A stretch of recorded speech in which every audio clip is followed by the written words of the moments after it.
very cool in the US today. We dress ironically, shave ironically, tweet ironically. Our culture has embraced irony almost as if it actually knew what it meant. It's gotten so deep into our psyche that now even our politicians are taking it upon themselves to be ironic, even if they don't know it. Case in point, the new Jeddah Communiqué forged by John Kerry. The fancy-named document was just inked in Saudi Arabia.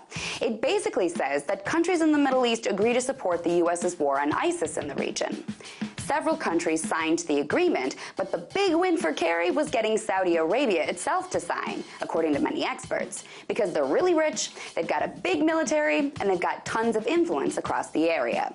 The Saudis signed on to the communique, agreeing to provide bases to train and arm certain groups of rebels in the region to help fight ISIS.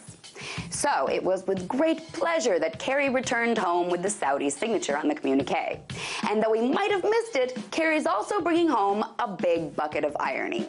You see, the U.S. is declaring this war to degrade and defeat ISIS because they just beheaded 2 American citizens, James Foley and Scott Sotloff.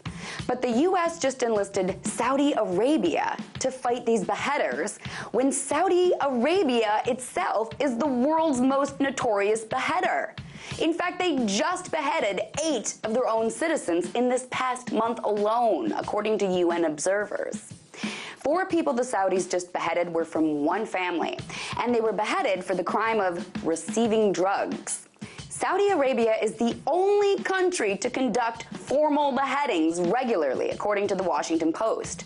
They behead so much that last year they reported a shortage of trained swordsmen to carry out their beheadings.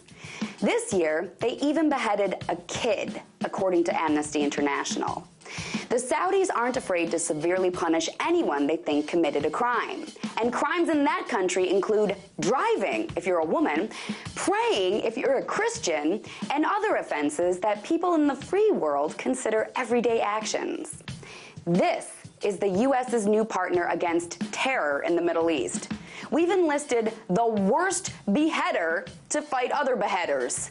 So yeah, irony is so cool in the U.S. that even our foreign policy gets in on the action. And much like most of our ironic t-shirts and mustaches, there's nothing funny about it.